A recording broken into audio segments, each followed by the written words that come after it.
আসসালামু আলাইকুম, mummy Sony food channel থেকে আপনাদের সবাইকে স্বাগতম। আশা করি সবাই ভালো আছেন। আজকে শেয়ার করছি পেঁপে দিয়ে দারুণ একটি রেসিপি, পেঁপের নাড়ু। আমাদের মধ্যে অনেকেই তো আমরা নারকেলের নাড়ু খেয়েছি, তবে পেঁপে দিয়েও কিন্তু খুব মজা করে নাড়ু তৈরি করা যায়। তো এবার দেখে আসি কিভাবে মজাদার নাড়ুগুলো তৈরি করতে হয়। তো প্রথমে আমি এখানে মিডিয়াম সাইজের একটি পেঁপে নিয়েছি। এখন পেঁপেটার খোসা ছাড়িয়ে গ্রেটারের সাহায্যে গ্রেট করে নিব। তো এই যে পেঁপেগুলোকে এরকম করে গ্রেট করে নিয়েছি। তারপর নর্মাল পানি দিয়ে ভালো করে ধুয়ে নিয়েছি। এখন পেঁপেগুলোকে সিদ্ধ করে নিব। তাই চুলায় একটি হাঁড়িতে পর্যাপ্ত পরিমাণে পানি নিয়েছি। এবার এতে গ্রেট করা পেঁপেগুলো দিয়ে দিব।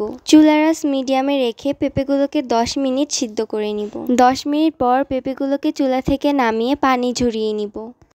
এবার আমি এখানে চিনির একটি ক্যারামেল তৈরি করে নিব। তাই চুলায় একটি হাঁড়িতে 1 কাপ চিনি দিয়েছি। এবার চিনিটাকে ভালো করে ক্যারামেল তৈরি করে নিব। এ পর্যায়ে অবশ্যই চুলার স্লোতে রাখতে হবে। এবার ক্যারামেলটা তৈরি হয়ে গেলে সিদ্ধ করা সেই পেঁপেগুলো দিয়ে দিব। তারপর পেঁপেগুলোকে ভালো করে নেড়ে চিনির ক্যারামেলের সাথে মিশিয়ে নিব।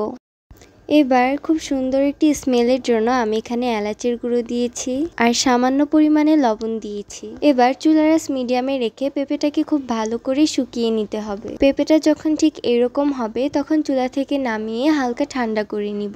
বেশি ঠান্ডা করা যাবে না, হালকা ঠান্ডা হওয়ার পর নাড়ুগুলো বানিয়ে নিব।